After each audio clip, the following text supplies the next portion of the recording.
भरत अयोध्या से वन की ओर राम को लौटाने के लिए चलते हैं तो लगभग पूरी अयोध्या उनके साथ चल रही है। वाल्मीकि ने यहाँ ब्राह्मण, क्षत्रिय, वैश्य तो एक दो श्लोकों में ही कहा है, किंतु अन्य जातियों का विस्तार से वर्णन किया है। वे लिखते हैं, अब देखो ये क्या क्या लिखते हैं और किन किन जातियों के बारे में लिखते हैं।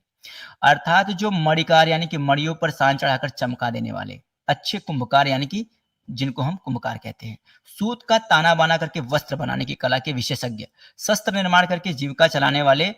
मयूर यानी कि मोर पंख से छत्र व्यंजन बनाने वाले, काककृच आरी से लकड़ी को चीरने वाले यानी कि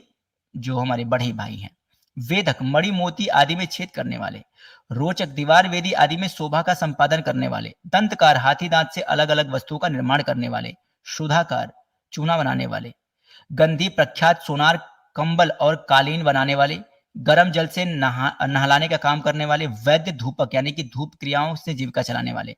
शौंडिक मद्य विक्रेता, धोबी, दर्जी, गांव तथा गौशालाओं के महतो, ग्वालों की बस्ती के मुखिया, स्त्रियों सहित नट केवट तथा समाहित सदाचारी, वेदवेत्ता, सहस्त्रों ब्राह्मणों बैलगाड़ियों पर बैठकर भरत के पीछे चले। अब ध्यान देना यहाँ पे साफ साफ लिखा है कि जो भी लोग राम जी को भरत जी के साथ बुलाने गए,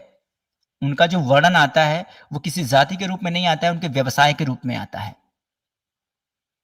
तो इस प्रसंग से यह पता चल जाता है कि राम के समय में जन्मना कोई जातिवाद नहीं था, व्यवसाय के संदर्भ में ही लोग एक दूसरे को जानते थे और जाने जाते थे, यानी कि जो जिसे हम वर्ण व्यवस्था कहते हैं वो राम के जमाने का अभिन्न अंग है।